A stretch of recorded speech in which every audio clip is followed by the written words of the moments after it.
O Flávio Bolsonaro andar com o sicário apenas me deixa preocupado com o sicário, se ele pode ter sido eventualmente assaltado pelo Flávio Bolsonaro, porque em termos de qualidade ética e moral ali, ambos eram capangas do senhor Daniel Vorcaro. Então, eu sou honesto e eu sou mais inteligente e eu sou um líder melhor. Pré-candidato, eu queria falar sobre aquela imagem que a gente acompanhou divulgada pelo site CL do senador Flávio Bolsonaro ao lado do sicário. O Flávio disse ontem que a imagem foi produzida por inteligência artificial, mas o fato é que já gerou muita repercussão nas redes sociais. A própria campanha do Flávio Bolsonaro tem tentado neutralizar esse desgaste, resgatando fotos do presidente Lula com a Deolane Bezerra. Então, é um assunto que está ainda na ordem do dia. Eu queria saber como que o senhor viu essa história toda da foto, quanto isso pode afetar a candidatura do Flávio e, no caso da Deolane, também a própria candidatura do presidente Lula. O Flávio, ele é apenas um outro lado da moeda do lulismo, no sentido de que eles participam dos mesmos escândalos de corrupção. O petismo e o bolsonarismo estão presentes em maior ou menor grau, tanto no escândalo do INSS quanto no escândalo do Banco Master. Tem uma prática horrenda de ficar andando com bandido por aí. E a única diferença é que o bolsonarismo fica fingindo que ele é moral, ou que ele tem algum tipo de relação com Deus, e que ele pode fazer algum tipo de crítica moral ao petismo, quando não tem. Ele é igual ao petismo nesses termos.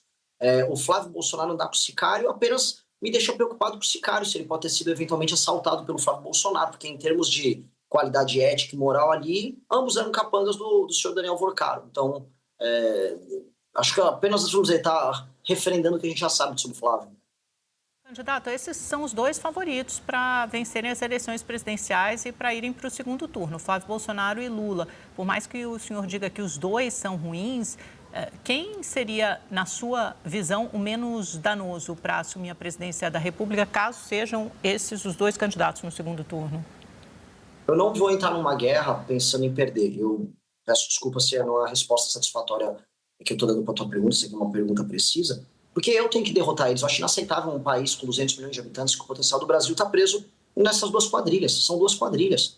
Eu estou presente hoje no Rio de Janeiro. O Rio de Janeiro, basicamente a máfia que administra o Rio de Janeiro é toda ligada ao grupo do Bolsonaro. Eu rodei agora o Nordeste inteiro e as máfias que administram o Nordeste são todas ligadas ao petismo. É um país que está devastado, destruído, moralmente corrompido. Aceitar que esses dois grupos sujos disputem o segundo turno é aceitar que o nosso país acabou. Eu não vou aceitar isso. Gaia. Oi, Renan, Eduardo Gayer aqui, obrigado pela entrevista. Quero ouvi-lo sobre o candidato Caiado, né, ex-governador de Goiás, porque ele vinha com um discurso de bater muito no presidente Lula, mas não falar tanto do senador Flávio Bolsonaro. E eu sempre disse aqui no SBT News que em algum momento ele iria ter que subir o tom contra os dois, porque era a estratégia que o senhor estava adotando e que nas pesquisas mostrava algum efeito. E agora ele muda de estratégia, portanto. Como é que o senhor vê esse novo momento de Ronaldo Caiado batendo os dois lados, inclusive subindo o tom em relação a Flávio Bolsonaro? Vai fazer efeito? Já está fazendo? É uma preocupação do senhor esse novo momento de Ronaldo Caiado? Eu acho que não vai fazer efeito por uma razão. Primeiro, que não é verdadeiro. Não adianta tratar essas coisas como estratégia política e não como uma prática política que vem do coração. Eu tenho raiva do petismo e do bolsonarismo verdadeira, concreta. Eu expressei isso ao longo da minha vida política sempre. O Caiado, ele se calou sobre o bolsonarismo nos últimos anos. Quando ele faz esses ataques, eu queria pedir aqui uma análise bem detida sobre isso. Ele não faz isso nas redes sociais como o Instagram. Ele dá pequenas declarações que saem na imprensa. Mas nas redes sociais dele, que estão cravadas de eleitores bolsonaristas, não saem esses conteúdos. Então, o que mostra? Mostra que é uma estratégia tímida. É uma estratégia tímida para aparecer aqui e acolá na imprensa, mas que na prática não é uma estratégia verdadeira de alguém que está tentando convencer o próprio eleitor, que na prática ainda é bolsonarista, no caso do Caiado, de que o Flávio Bolsonaro não é uma alternativa. Então, eu gostaria de ver ele fazer isso no Instagram dele. Eu gostaria de ver ele abrir uma live no YouTube e fazer isso. Só para que ele começar a integrar as redes sociais inteiras deles à estratégia, eu vou começar a levar a sério. Fazer pequenas declarações que vão ser uma notinha na imprensa aqui e acolá ainda é muito tímido. Candidato, o senhor fala muito na falta de estatura moral de Lula e Flávio Bolsonaro para governarem o país. O senhor, por outro lado, nunca ocupou um cargo eletivo, é um ativista, um dirigente partidário, fundou Missão, fundou o MBL, tem tido uma trajetória política nos últimos anos, mas principalmente como ativista. Não sei se o senhor tem uma experiência administrativa, por exemplo, para administrar um país. Eu queria saber o que o qualifica para ocupar a posição que o senhor pleiteia, ao qual o senhor vai se candidatar da presidência da República. Eu sou honesto e eu sou mais inteligente e eu sou um líder melhor. Um presidente da República é, acima de tudo, um líder. Ele tem que liderar as forças políticas do Brasil, ter um ideal de Brasil, um ponto de, olha, eu quero chegar no ponto A, ao ponto B, e conduzir com força e com resiliência moral o país a isso. Por isso que você não precisa de uma experiência administrativa específica como prefeito ou governador. Veja, Jânio Quadros foi prefeito, governador, concorreu a presidente e tomou... Na verdade, ele abdicou, né? Caiu. Collor foi governador de Alagoas e caiu. Dilma tinha uma experiência burocrática enorme e caiu. Isso não quer dizer nada. Foram maus presidentes. Assim como nós temos experiências em outros lugares do mundo de figuras que saíram direto, por exemplo, da iniciativa privada e assumiram posições de governo, estão fazendo gestões ambiciosas e importantes. O caso do Milei é um que a gente pode trazer. O próprio presidente americano, por mais que eu tenha críticas a ele está no segundo mandato dele e ele nunca teve um mandato anterior. A questão toda é ser líder. Eu sou líder de um bloco político que se negou a ser bolsonarista, que se negou a ser petista, que combateu a corrupção ao longo dos últimos anos. Eu lidero esse bloco, eu sou reconhecido como líder desse bloco, sou reconhecido como principal liderança disso. Isso mais do que me qualifica a ser uma liderança que seja presidente da República. Porque o líder aponta o caminho, e ele aponta o caminho e se cerca das pessoas certas. É o que eu faço há 12 anos. Anitta.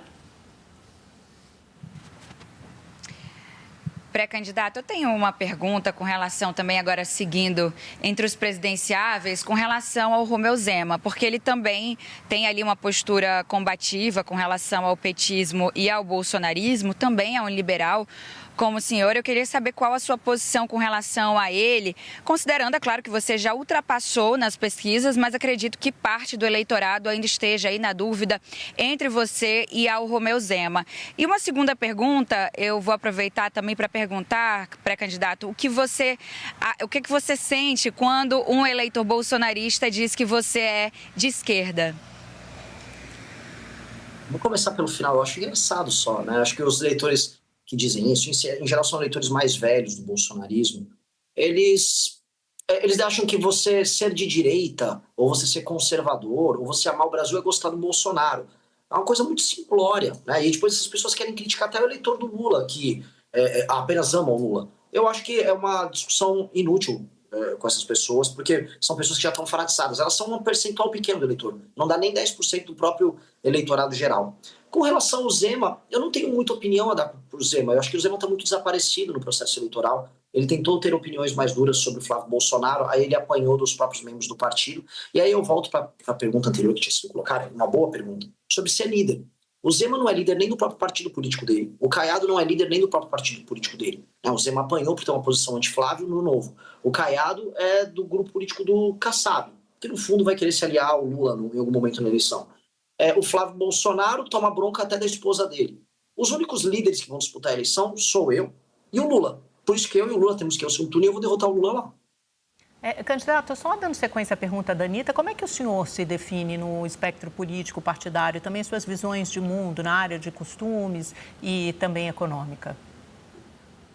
Eu sou uma pessoa do ponto de vista econômico muito pragmático. O que funcionou em outros lugares do mundo eu vou adotar. Então, boa parte das medidas adotadas pela Coreia do Sul, pela China, pelos Estados Unidos da América, países europeus, até alguns países africanos, como Botsuana, que eu considero viáveis para desenvolver o Brasil, nós vamos adotar. Faz parte do programa do nosso livro amarelo. Historicamente, as pessoas nos definem como direita, mas eu volto a colocar, nós somos um grupo muito pragmático e nós não adotaremos políticas lacradoras sob nenhum termo. Eu acho que o Brasil tem problemas concretos, então quando as pessoas querem discutir educação, o pronome disso, o woke, olha, o que eu vou defender é as crianças não estão sendo alfabetizadas na escola, vamos ter um programa muito forte de alfabetização, não vou ficar perdendo meu tempo discutindo essas questões ideológicas que, infelizmente, a esquerda fica tentando trazer para a sala de aula.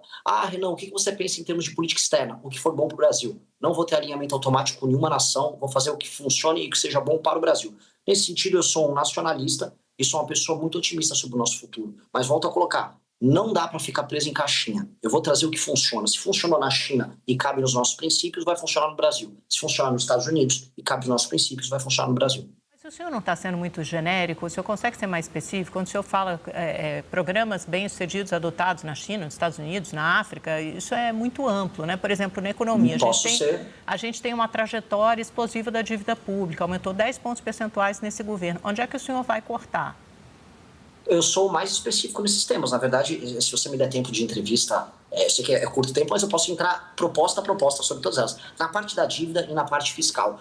Eu já tenho uma PEC protocolada para resolver a questão fiscal na área da despesa. E onde nós vamos cortar a despesa? Nós vamos fazer uma nova reforma da Previdência, nós vamos desindexar tanto a aposentadoria quanto o BPC do aumento do salário mínimo, vamos fazer reajuste com base na inflação, nós vamos desvincular gastos da saúde e educação, que hoje estão muito presos, e eles estão distorcendo os nossos gastos, fazendo que a economia brasileira pague muitos juros. Nós vamos mexer demais nas renúncias fiscais de empresas beneficiadas, ou seja, naquelas pessoas que ficam multibilionárias com o governo deixando de cobrar impostos delas. Também vamos tratar dos benefícios e dos super salários do alto funcionalismo. E isso é uma reforma na casa dos 3,3 trilhões. Então, se você quiser que eu seja bem específico, eu entro no detalhe em tudo. Quando eu falo da China, eu falo, por exemplo, da política industrial chinesa. Quando eu falo da Coreia do Sul, eu falo da política da formação dos blocos econômicos comerciais e industriais que a Coreia do Sul fez nos anos 60 e 70. Se quiser falar, por exemplo, do modelo chinês de administração de províncias e cidades, eu quero trazer isso através da nossa lei de responsabilidade gerencial. O Japão também tem um bom modelo de administração de cidades, que nós também traremos através da nossa lei de responsabilidade gerencial. Os Estados Unidos têm uma política de controle de gastos, controle fiscal e transparência muito clássico, por parte da premissa liberal do Estado que eles têm. Então, também posso falar que isso é inspirado também nos Estados Unidos da América. A Itália tem um bom modelo de fusão de cidades. Nós traremos um modelo também inspirado no que a Itália faz. Então, eu posso entrar no detalhe sobre absolutamente qualquer tema, porque eu sou apaixonado pelo que eu faço e as soluções que eu trago para o Brasil, elas são muito concretas e inspiradas sempre em casos que funcionaram.